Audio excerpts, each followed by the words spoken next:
오늘 우리에게 주시는 하나님의 말씀은 사무엘상 제14장 6절 7절 말씀입니다. 사무엘상 14장 6절 7절 이렇게 기록된 계신 말씀을 제가 봉독하겠습니다. 사무엘상 14장 6절 7절입니다.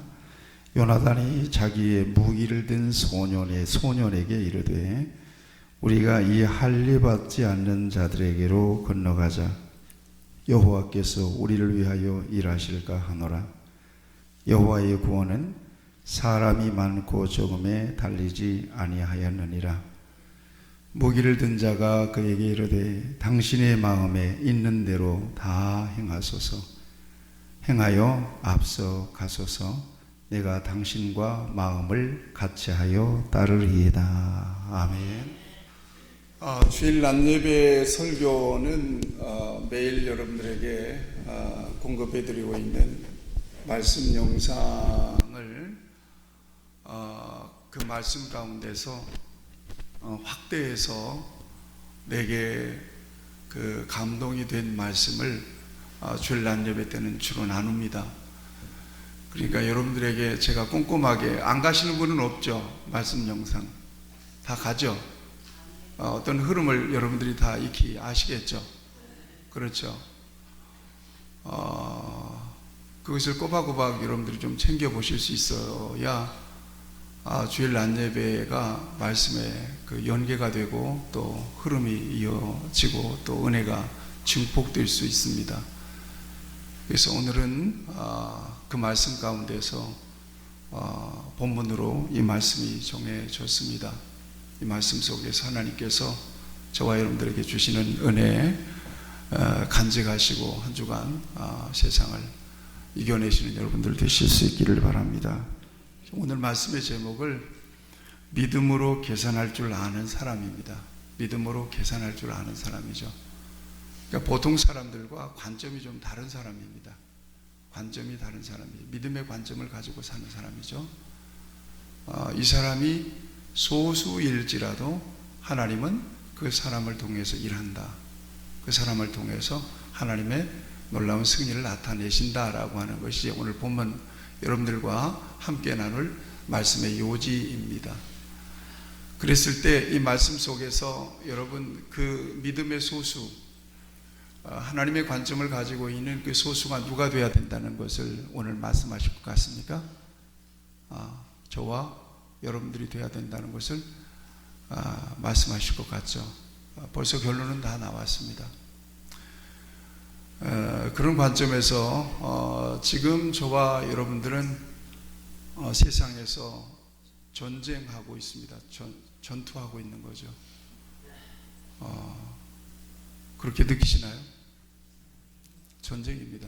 정말 무시무시한 세상에서 지금 저와 여러분들은 살아가고 있는 것입니다.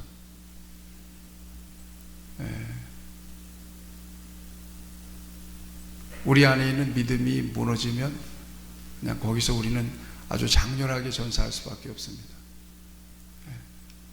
세상에 저와 여러분들이 바라보고 기대하고 그야말로 목표를 삼고 살아갈 수 있는 것은 아무도 없는 것 같습니다. 어떤 분 한 80대 정도 되신 분 같아요.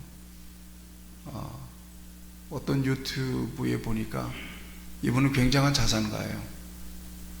굉장한 자산가인데 그분이 뭘 강의하는가 가만히 들어봤더니 자기는 굉장히 힘들고 어려운 상황을 지나서 이제는 수백억 자산가가 됐다는 것을 강조하고, 내가 이렇게 될 수 있었던 것은 이러이러한 내 인생의 철학이 있었다.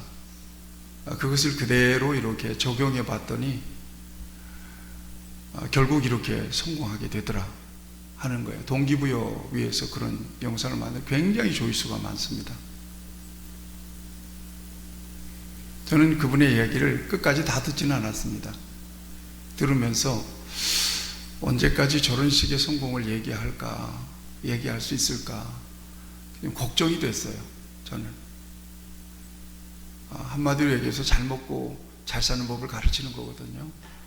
그러니까 일반적으로 모든 사람들의 성공에 대한 기준은 세상에 있어요. 세상의 수준을 벗어나지 않습니다. 세상의 수준이라고 하는 것은 예수님도 말씀하셨잖아요. 무엇을 먹을까, 무엇을 마실까, 무엇을 입을까, 끝이에요. 이거 최상으로 누리면 세상에 성공했다고 그러고 세상에서는 복을 받았다고 그래요. 이게 세상에서의 기준이에요. 육신의 정욕과 안목의 정욕과 이생의 자랑이죠. 여러분들도 그렇습니까? 여러분들도 하여튼 천문학적인 돈을 가지고 좀 세상에서 떵떵거리고 누려봤으면 좋겠습니까? 그렇다면 여러분 그 꿈 버리셔야 돼요.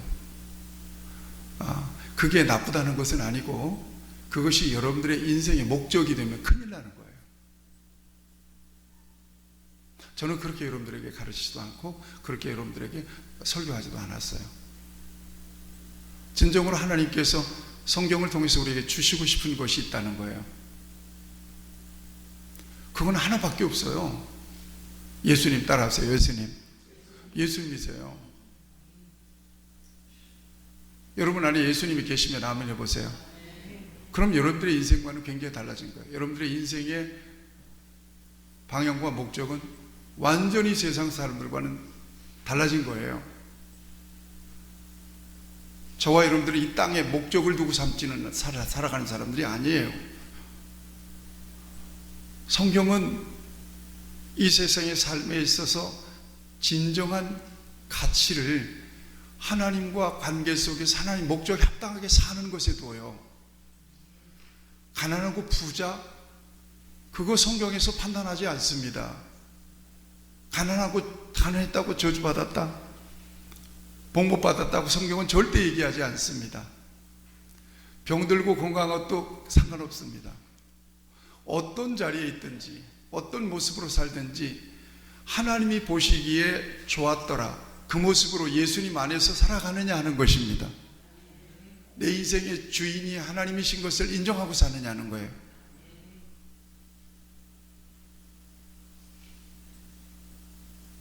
지난주에는 저희 목사님들 가운데, 내가 아는 목사님들 가운데 해외 나가 계신 분이 여럿 있었습니다.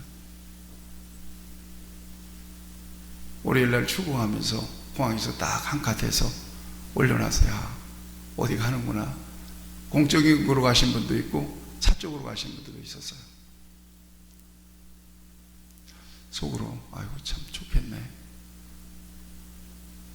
그러고 살다가 수요일 지나고 목요일 아침쯤 되는, 아이고 제가 오셔야 되겠구나.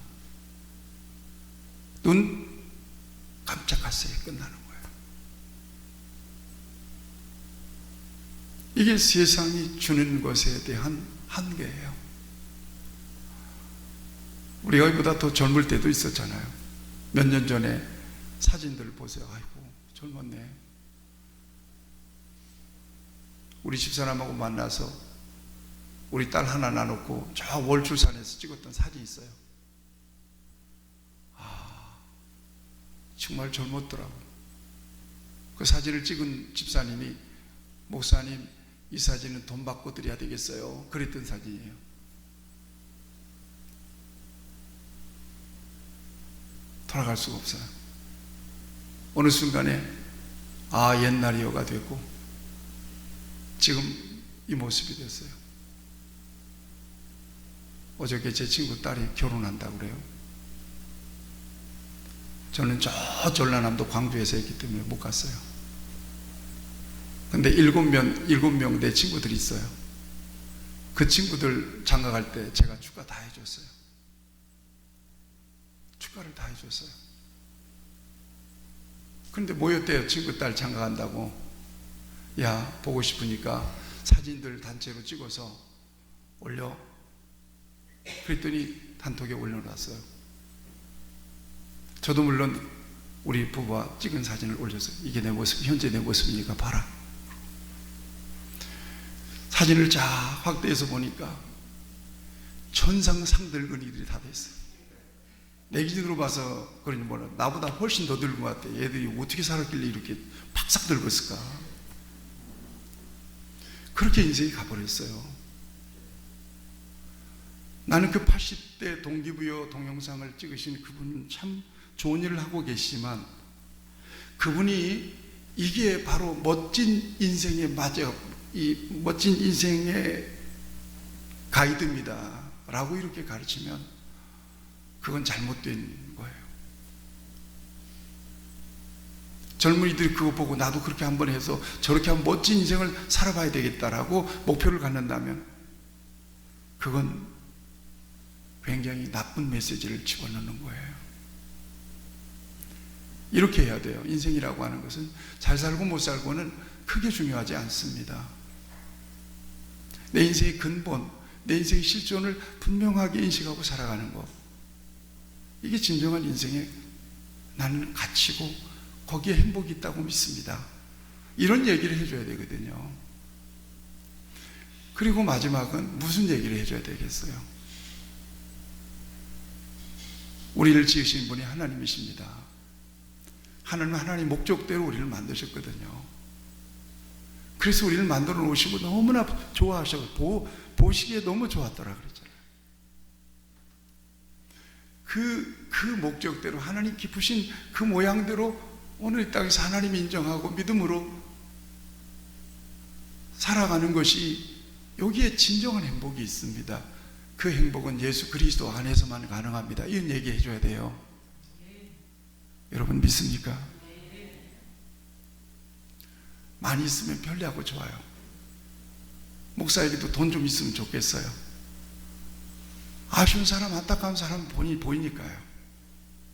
좀 펑펑 퍼줬으면 참 좋겠어요. 그리고 내 이름 안 대고 하나님이 당신을 사랑하십니다. 여러분 복음만 전하면 사람들이 인정을 안 해요. 떡도 함께 가야 돼요. 저에게는 오래전부터 그런 꿈이 있어요. 목사님, 사모님들 굉장히 힘들게 어렵게 사역하고 계시잖아요. 그분들을 조용히 불러내서 깜짝 놀랄 럭셔리한 곳에서 멋지게 대접해드리고, 불은 힘든 분들이에요. 그걸 알고 불러낸 거예요. 그리고 조용히 식사하고 난 뒤에 이야기를 들어드리고 위로해드리고 공감해드리고, 그리고 헤어질 때는 봉투를 하나 준비해서 조용하게 사모님에게 주어지는 거예요. 목사님하고 사모님하고 좋은 시간 보내시죠. 힘을 내봅시다. 나는 선배든 후배든 이런 사역을 하고 싶어요. 이게 바로 로뎀 사역이에요. 우리 교회가 로뎀 사역. 지금 잘 못하고 있지만 이건 제가 해야 될 것 같아요.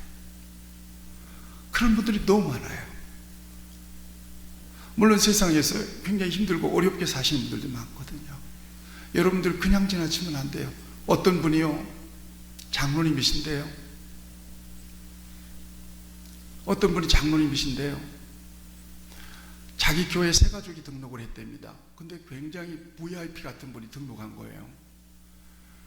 그 새 가족을 대접한다고 럭셔리한 식당에 간 거예요. 가가지고 대접을 해드렸어요. 아주 즐겁고 행복한 시간을 보냈어요. 그리고 나오다가 어떤 허름한 옷을 입고 쓰레기통을 뒤지고 있는 한 분을 봤습니다. 그냥 지나칠 수가 없어서 지갑을 깨서 열어봤더니 1,000원짜리 2장하고 10,000원짜리하고 50,000원짜리가 있는 거예요. 뭘 드렸을 것 같아요? 50,000원권 드렸을 것 같아요? 1,000원권 드렸을 것 같아요? 여러분들 해보세요. 설교지만 이 장로님이 1,000원짜리 2장을 딱 꺼내 들고, 그거 더러운 거 드시지 말고 이거 가지고 뭐라도 사서 드셔야 하고 집으로 갔는데 그것이 끝이 아니었던 거예요. 갑자기 옷을 벗으려고 하는데 갑자기 주님의 막 음성이 들리는 거예요. 너 지금 무슨 짓을 한 거야? 그래서 주섬주섬 다시 옷을 입고 그분을 찾으려고 한 거예요. 그랬더니 없어요. 그래서 다시 자동차 시동을 걸고 동네를 다 찾은 거예요. 그분을 찾으려고.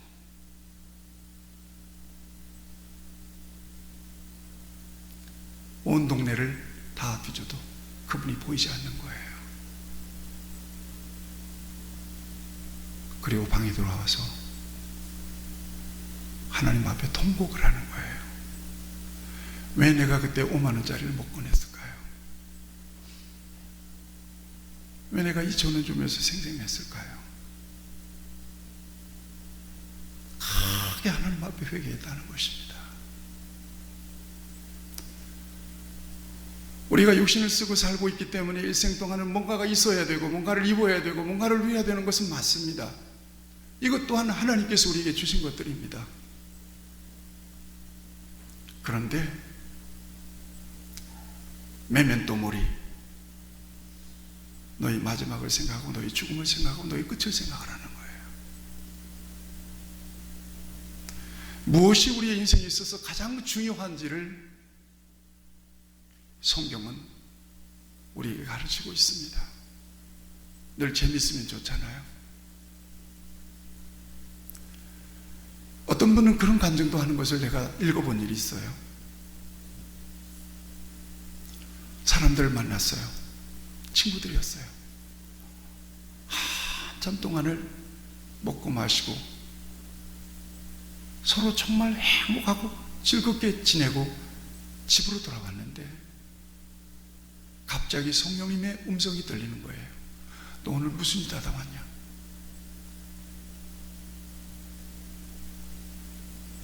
하나님은, 예수님은, 복음은, 생명은 한순간도 자기를 통해서 흘러가지 않았던 거예요. 즐거운 얘기하고 좋은 것을 먹고 좋은 관계 속에 사는 거 좋아요. 그게 나쁜 것은 아니에요. 그렇지만 우리에게 있어서 진정으로 인생의 우선 가치가 뭐냐? 내 인생에 있어서 가치의 우선순위는 도대체 뭐냐? 이것을 분별하고 살아가는 것은, 그런 관점을 가지고 내 인생도 보고 내 삶도 보고 내 교회도 바라보고 그러고 살아가는 것은 하나님께서 가장 원하시는 삶인 것을 성경을 통해서 우리에게 말씀하고 계십니다. 점점 인생은 오메가 포인트를 향하여 가고 있습니다. 뭘 좀 해보겠다고요? 은퇴하고 뭘 좀 해보겠다고요? 여유가 되면 뭘 좀 해보겠다고요? 꿈을 깨세요. 인생은 그렇게 엄청난 존재가, 슈퍼맨 같은 존재가 아니에요.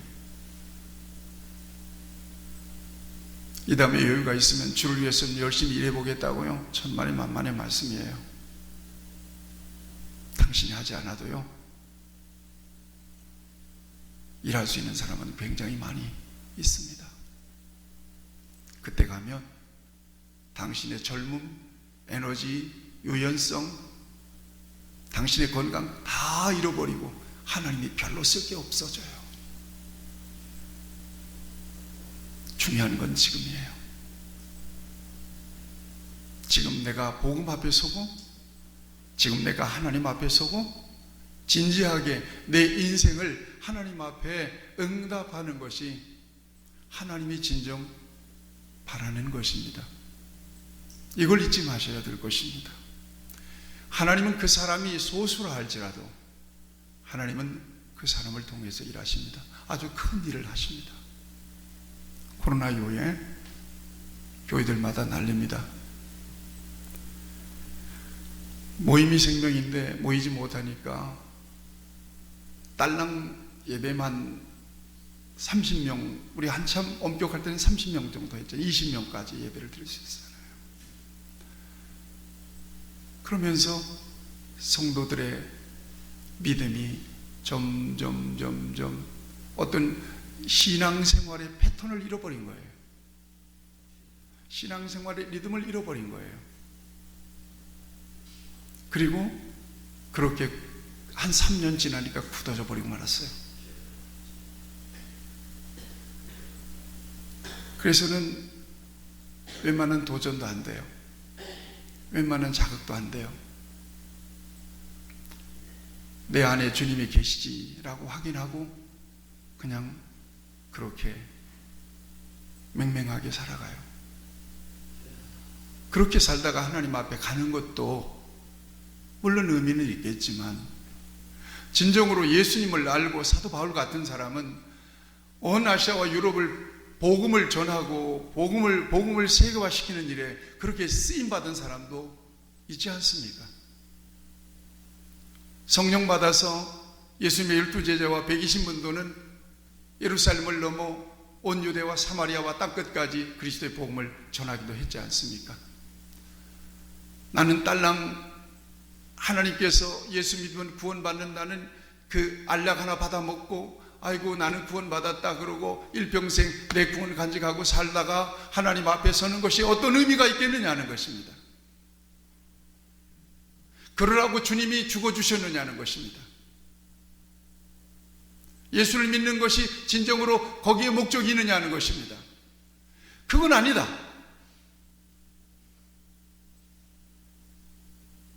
뭔가 부르심에 대한 목적이 있다는 거예요. 세월이 흘러가면서 전부 다 소진되고 있는 거예요. 그것들이. 이게 안타까운 거예요. 뭔가 가장 소중한 시간을 붙잡아서 내 인생의 가장 가운데 또막을 붙잡아서 하나님의 영광을 위해서 뭔가 기여하고 하나님 나라에서 기여해야 될 텐데, 나는 구원받았습니다. 나는 하나님의 사람입니다. 그런 믿음의 신분의식만을 가지고 일생을 소진해 버린다면 하나님께서는 그 인생에 대해서 어떻게 평가하시겠느냐 하는 것입니다. 이것이 고민입니다. 제가 가끔 여러분들에게 그런 얘기를 하잖아요. 제가 때때로 공포를 느낄 때가 있다고. 왜 하나님께서 나를 목사로 세우셔서 이렇게 살아가게 하시는가?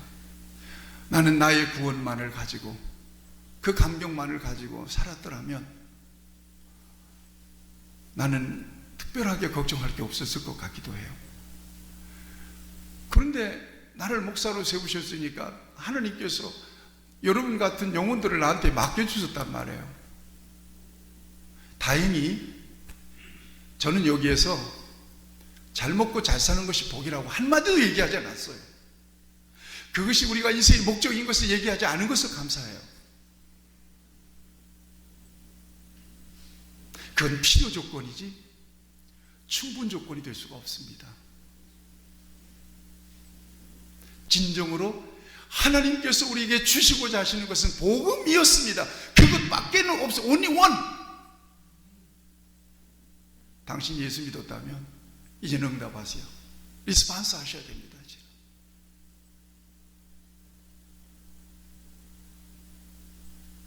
이 얘기했어요. 좀 딱딱할 때도 있었고요, 부드러울 때도 있었지만 저는 이 맥락을 놓치지 않았어요. 하나님은 그렇게 저를 여기까지 오게 하셨지만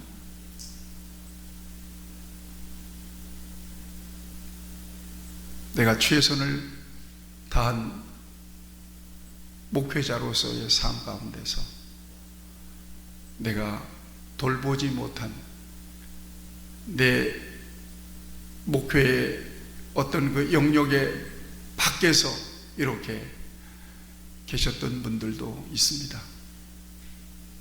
이분들에 대한 책임을 나한테 물으신다면 겁난다, 두려운 일이다 하는 마음을 종종 갖습니다. 하나님께서는 저와 여러분들에게 여전히 은혜 주시고 믿음을 주신 것을 감사합니다. 그리고 아직 죽지 않았으니까 지금부터 다시 시작하면 되겠다. 새롭게 시작하면 되겠다. 뭔가 하나님께서 원하시는 목적에 완전한 초점을 맞춰놓고 그야말로 좌우로나 우로나 치우치지 말고 갈 수 있으면 정말 이제부터 시작이다, 가능하다, 그런 소망을 갖게 되는 것입니다. 여러분, 저와 여러분들이 계산을 해보는데 우리의 육안으로 이 세상적인 물리적인 어떤 가치 기준만을 가지고 보면요, 그야말로 저와 여러분들은 루저예요. 별 볼 일 없는 사람들이에요. 그런데 영적인 관점으로 이렇게 바라보면요, 전혀 다른 차원의 사람들입니다. 저와 여러분들은. 능력도 마찬가지예요. 세상적으로 세상에 나가서 여러분들이 무엇인가를 하려고 할 때 엄청난 벽과 장애물들이 굉장히 많을 겁니다. 한계를 엄청나게 느낄 것입니다. 그렇지만 영적인 관점에서 저와 여러분들이 바라보고 뭔가를 생각하고 뭔가를 추진하려고 할 때 또 다른 차원의 어마어마한 능력이 저와 여러분 안에 있다는 사실을 발견할 수도 있을 것입니다. 그것을 발견하고 그 능력을 의지해서 살아가는 것이 바로 신앙생활이거든요. 오늘 본문 말씀을 좀 잠깐 생각해 보면 블레셋과 이스라엘이 붙었잖아요. 사울이 40세 왕이 되고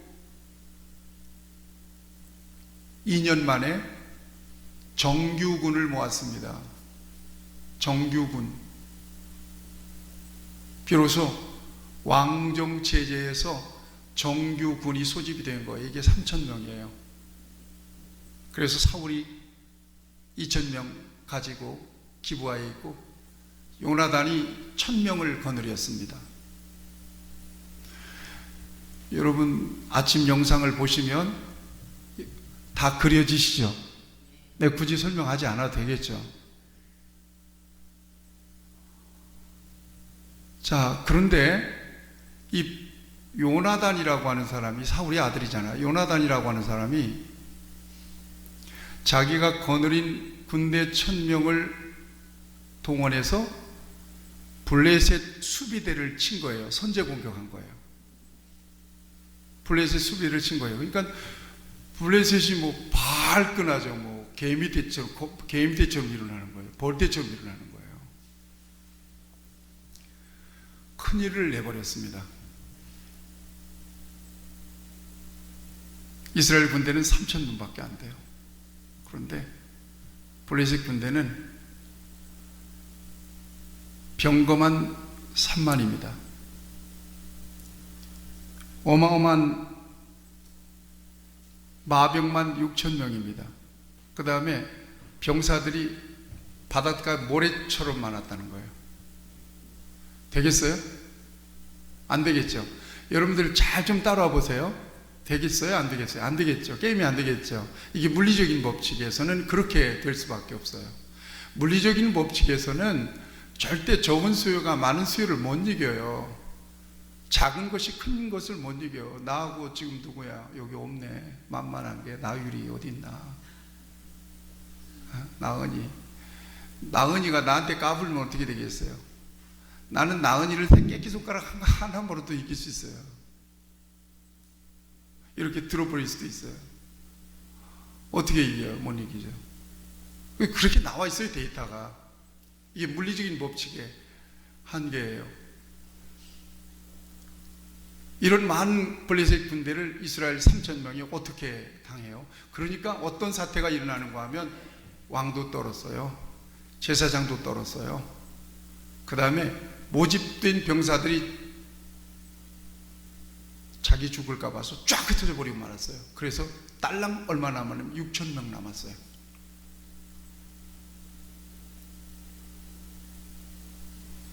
점점 전쟁은 더 꼬이네요. 그러니까 여기 대치 상태에서 두려워하고 있는 그런 상황 속에서 벌어지는 일들이에요. 이때에 이 요나단이라고 하는 사람이 딸랑 한 사람 데리고 자기 수하에 있는 아마 참모 정도 됐을까 싶어요. 딸랑 한 사람을 데리고 적진으로 들어갈 생각을 합니다. 뭘 봤을까요? 여러분 잘 들어보세요. 뭘 봤을까요? 이게 도대체 미친 짓이에요, 이게. 죄송한 표현이면 죽으려고 환장을 했지, 죽으려면 무슨 짓을 못해요. 게다가 블레셋 진영으로 가는 길이 굉장히 험난했어요. 거기에 보니까 험난했어요. 보세스와 세네라고 하는 칼 같은 바위들이 섰단 말이에요. 그런데 그 엄청난 난공불락 같은 적진 속으로 이 두 사람이 들어간단 말이에요. 뭘 보긴 봤겠죠. 뭔가 온 거예요. 영감이. 뭔가 뒤집어 씌지 않으면 이럴 수가 없는 거예요. 그래서 오늘 6절은 도대체 요나단에게 무슨 일이 일어난 거야? 확인해 볼 수 있는 장면입니다. 6절 같이 보세요. 같이 한번 읽어볼까요? 시작. 요나단이 자기 무기를 든 소년에게 이르되 우리가 이 할례 받지 않은 자들에게로 건너가자. 여호와께서 우리를 위하여 일하실까 하노라. 여호와의 구원은 사람이 많고 중. 이것 좀 달락달락 떼서 볼 수가. 이게 이제 무기를 든 자기 참모에게 요나단이 하는 말이거든요. 우리가 이 할례 받지 않은 자들 그러잖아요. 할례 받지 않았다라고 하는 것은 이방인들이란 말이죠. 그러니까 이방인들과 누구를 구별하는 거예요? 이스라엘 군대와 구별하는 거예요. 저 사람들과 나를 구별하는 거예요. 여러분 따라하세요. 구별의식. 구별의식이 굉장히 중요하다는 거 아셔요?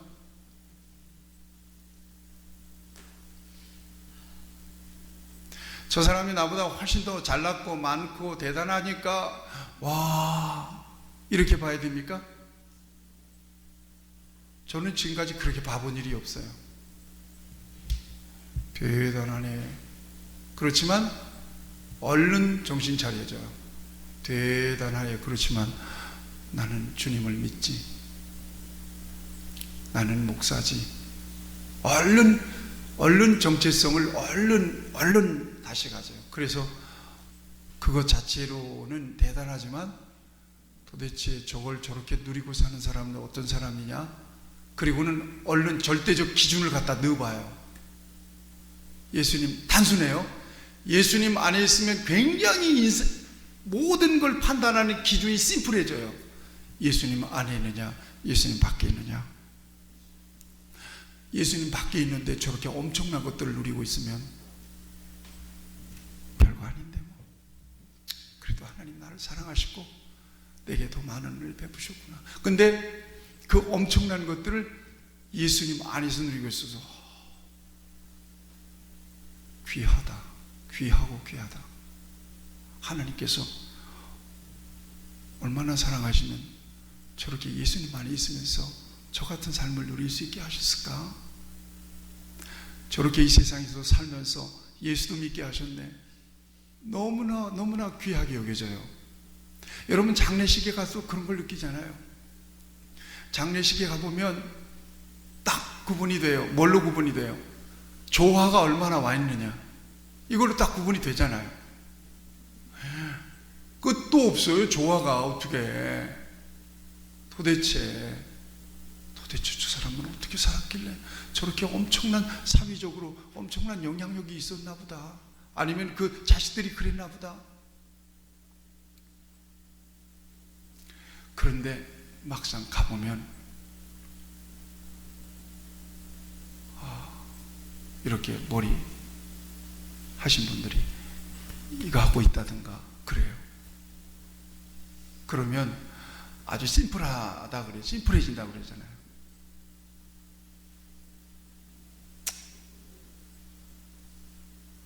불쌍하다는 생각이 들죠. 그런데 조 하나가 제대로 없어요. 어느 장례식에 가면.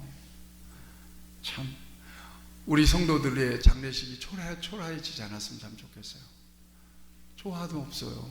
근데 낡은 성경 하나 펴 있고요.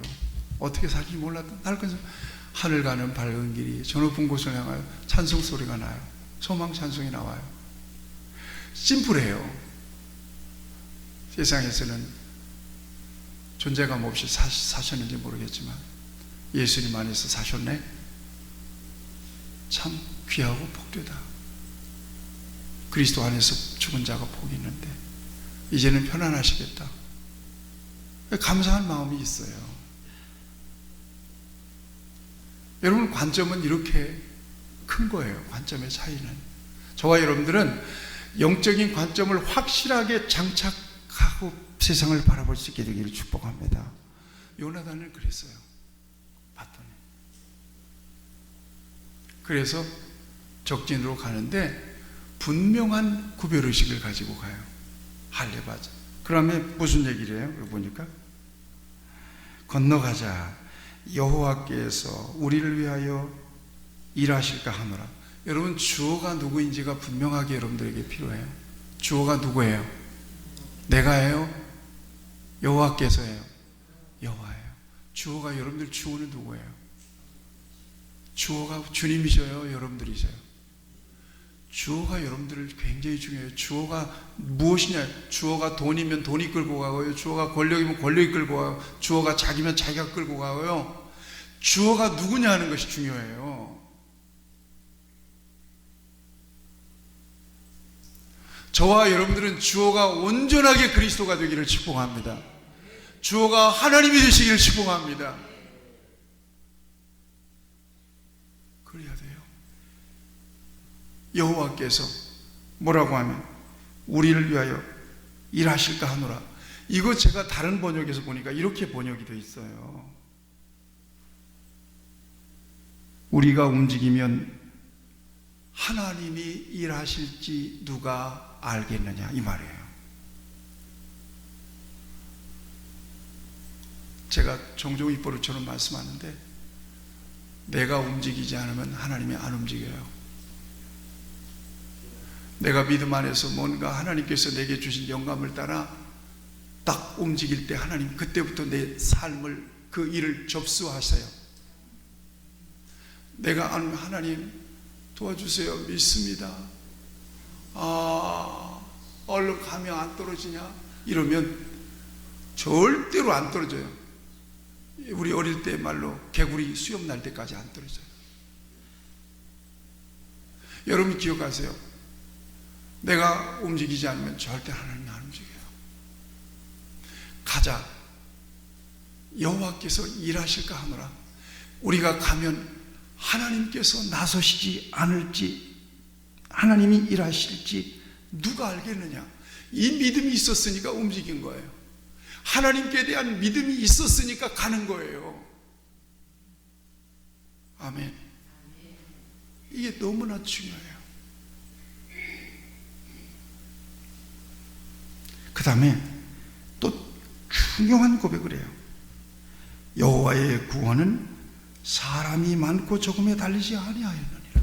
아멘 합시다. 제가 이 영상에 다시 들어보시면 이 부분에서 영상에서도 아멘 하세요 그랬어요. 제가 저도 아멘이에요. 여호와의 구원하심은 사람이 많고 적음에 달려있지 않다. 여러분, 이거 다윗에게서도 그랬어요. 다윗도 골리앗, 거인 장수 골리앗과 앞에 나갈 때 뭐라고 얘기하죠? 전쟁은 여호와께 속하는 것이 내가 여호와의 이름으로 너를 죽여서 짐승의 밥이 되게 하겠다는 거예요. 이건 관점이에요. 무슨 안경을 쓴 거예요? 믿음의 안경을 쓰고 보는 거예요. 믿음의 안경을 썼다는 것은 하나님의 눈으로 보고 있다는 거예요. 지금요. 여호와의 구원하심은, 그러면 여호와의 구원하심은 사람의 많고 적음에 있지 않다. 이것은, 이 같은 고백은 그냥 나온 게 아니에요.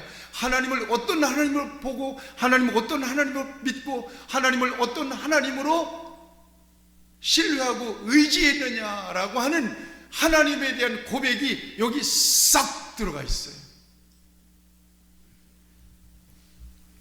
여러분, 이 믿음으로 견뎌내는 거예요. 이 믿음으로 싸우는 거예요.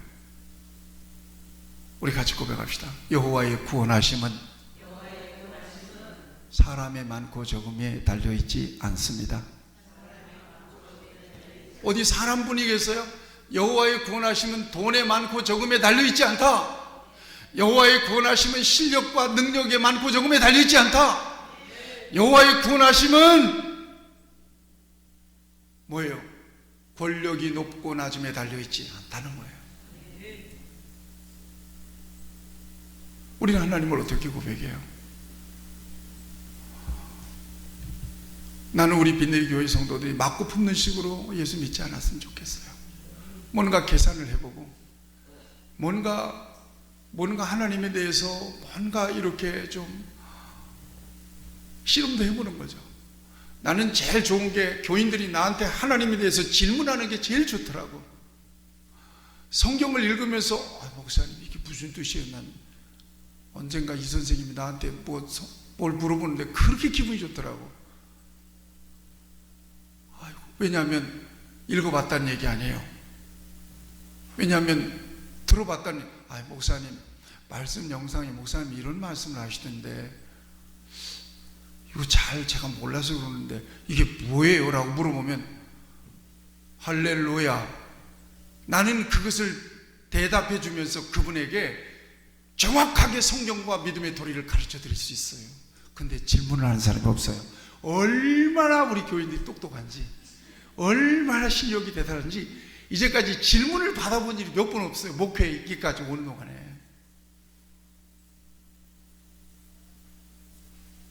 그렇다고 해서 또 난해한 질문을 갖고 오지 마세요.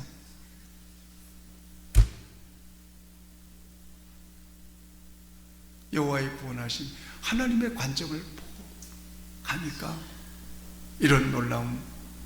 그래서 어떻게 되는가 하면 가서 테스트를 해봐요. 이름이 본문을 보면 이게 역사 스토리잖아요. 이게 굉장히 재밌어요.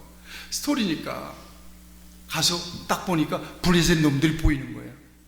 그래서 같이 간 사람한테, 야, 우리가 저놈들한테 우리 자신을 노출시키자. 아니, 노출시키면 그 상황이 어떻게 되는 거예요? 노출시켜서 저 사람들이 꼼짝 마라 그러면 절대로 가면 안 돼. 아이고, 이리 와. 그러면 저 사람들 하나님이 우리 손에 붙인 거다. 그래서 딱 놓쳤더니 비웃으면서 하는 말이, 너들 이리 와봐. 아이고. 그러니까 이거 하나님의 사인이다. 그리고는 칼을 빼가지고는 반나절 땅을 갈 수 있는 시간, 거리, 이게 얼마나 될까요? 그 거리를 가면서 휘둘렀는데 20명이 죽었어요. 20명을 해쳤어요. 그리고 나니까 이게 무슨 일인가 싶어서 블레셋 군인들이 서로 자기들이 칼을 빼서 칼로 치면서 자중질환이 일어나고 지축이 흔들려요. 그때는 하나님이 또 역사하세요. 하나님이 막 지축을 흔들어서 지진이 일어나게 하시는 거죠. 계속 읽어보세요. 그래서 혼비백성 블레셋 사람들이 돌아가고, 그제서야 사울 왕과 군대가 블레셋 사람들을 뒤쫓아서 그 전쟁을 승리로 이끌어요. 소수예요. 저는 생각합니다. 코로나 이후에 우리가 잃은 것이 많고 얻은 것도 있어요. 잃은 것은 뭐냐? 아까 말씀드렸어요. 코로나 이전에는 바자회도 하고 일차집도 하고 별거 많이 했었잖아요. 우리가 굉장히 많이 했어요. 그 전부 다 다이어트가 되어버렸어요. 그리고 예배의 가치를 회복하는 것은 굉장히 얻은 거예요. 예배가 소중하구나. 그래서 여러분, 코로나 시절에도 예배에 참여하신 분들만 여기 남아 계신 거예요. 어려움에도 불구하고. 예배 못 나오신 분들은 지금 여기 안 계세요. 그분들은 다시 교회에 올 것 같지가 않아요. 그럼 어떻게 될까요? 그게 안타까운 거예요.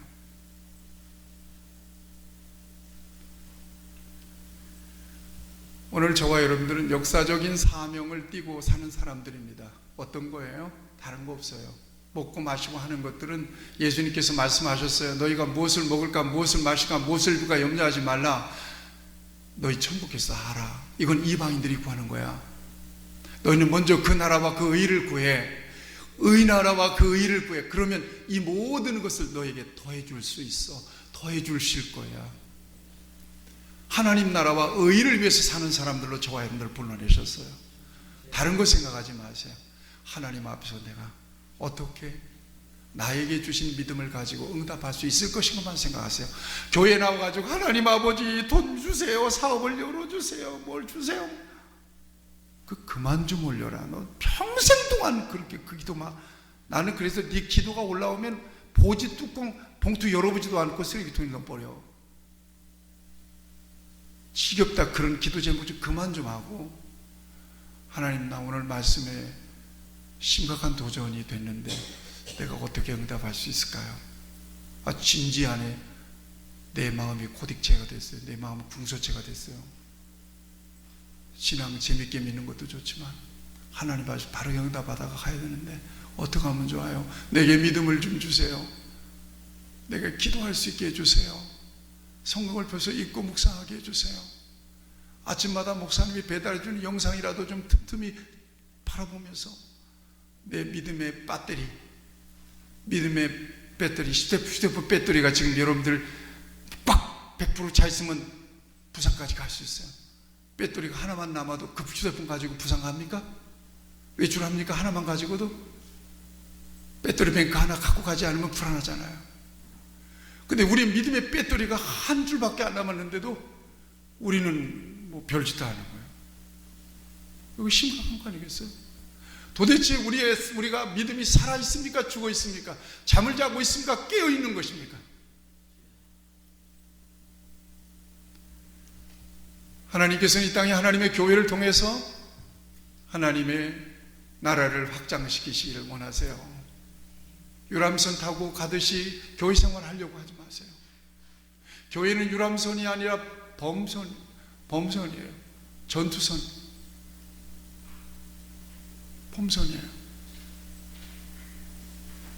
하나님께서 오늘 비록 얼마 남지 않은 저와 여러분들을 통해서 요나단과 같은 믿음과 고백을 통하여 저 초롱성 같은 블레셋의 진영을 무너뜨리고 놀라운 하나님의 승리를 나타내 주시기를 바라고 그렇게 사용해 주시기를 축복합니다.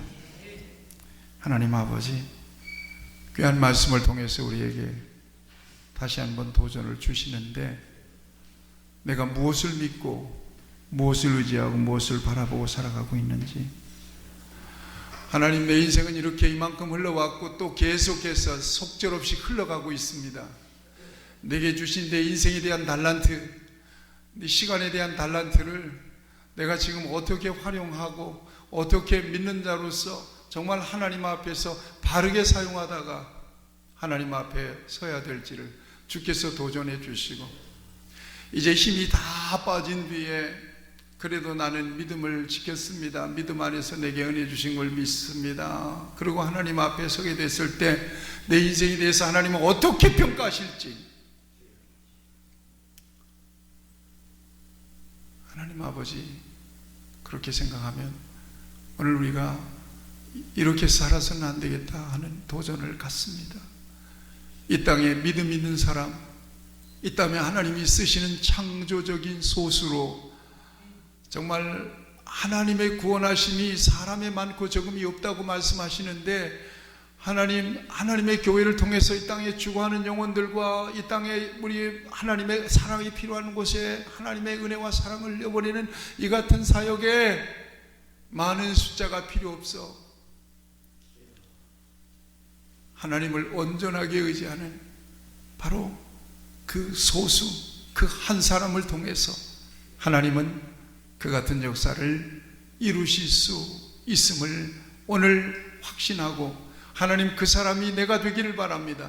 그 사람이 내가 되기를 바랍니다. 내가 하나님 앞에 응답하기를 바랍니다. 내가 하나님 앞에서 깨어나기를 바랍니다. 이 같은 도전이 말씀을 통하여 우리 안에 심어지게 하여 주시옵소서. 예수님 이름으로 기도합니다. 아멘.